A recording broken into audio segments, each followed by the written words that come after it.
ദോഷഫലങ്ങളുണ്ടല്ലോ, ഭയങ്കര ദോഷം കാണുന്നുണ്ട്. പിന്നെ ശുക്കൂറിന്റെ സ്വഭാവം മൂലം ശശി മാറി കിടക്കണല്ലോ. ശശി മാറിയിരിക്കണെന്നോ?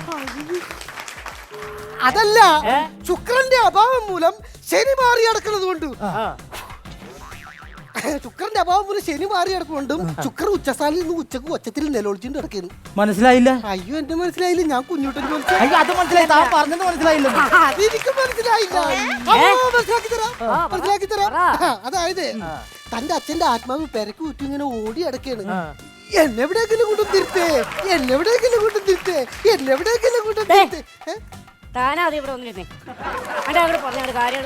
അപ്പേ നിങ്ങളുടെ അച്ഛന്റെ ആത്മാവ് നൂലൊളിച്ചിട്ട് അടക്കണേ, എന്നെ എവിടെയെങ്കിലും കൊണ്ടും നിർത്താൻ പറഞ്ഞിട്ട്. പരിഹാരം അപ്പൊ വേണ്ട, പോകുമ്പോ പൊതിഞ്ഞു തന്നാ മതി. പലഹാരം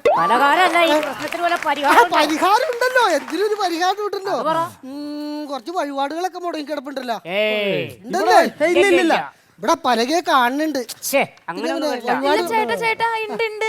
ചേട്ടനന്ന് പനി വന്നപ്പോ ഞാൻ മറ്റേ ഗുരുവായൂർ അമ്പലത്തിലെ പഴം കൊണ്ട് തുലാഭാരം നേർന്നിട്ടുണ്ടായില്ലേ? എന്നിട്ട് നടത്തിയായിരുന്ന? അത് നടത്താൻ പറ്റിയില്ല, പൈസയുടെ ചെറിയ ബുദ്ധിമുട്ടുണ്ടേ. പൈസയുടെ ബുദ്ധിമുട്ടുണ്ടോ? എന്റെ മോളെ ആകെ 1 കിലോ പഴത്തിന്റെ കേസല്ലേ ഉള്ളു, അതൊക്കെ അങ്ങോട്ട് നടത്തിക്കൂടെ? ഇതൊക്കെ വെച്ച് നീട്ടാൻ പാടുമോ? അപ്പൊ ഒരു കാര്യം ചെയ്യും, എത്ര പെട്ടെന്ന് അത് പോയിട്ട് നടത്തണം. പിന്നെ അത് കഴിഞ്ഞ് കഴിഞ്ഞിട്ട് കുറച്ച് വഴിപാടുകളൊക്കെ ഞാൻ പറഞ്ഞു തരാം, അതും പോയി നടത്തണം. ദേവിക്ക് പട്ടും വളയും കൊടുക്കണം കേട്ടോ.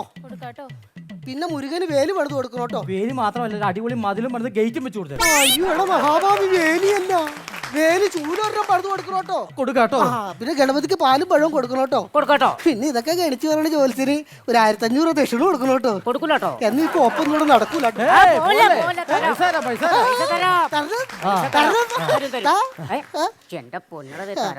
ഇതങ്ങോട്ട് കിട്ടി കഴിച്ചപ്പോണ്ടല്ലോ, നിനക്കും നിന്റെ കുടുംബത്തിനൊക്കെ ഒരു പരിഹാരമായി, എനിക്കും എന്റെ കുടുംബത്തിന് ഒരു നിലവാരമായി. അപ്പൊ ഇനി വേറെ കാര്യങ്ങളൊന്നുമില്ല. അച്ഛൻ എന്റെ പൊന്നെ, ഇത് അച്ഛന്റെ പ്രതിമയാണ്, നിനക്ക് അങ്ങനെ തന്നെ വേണം.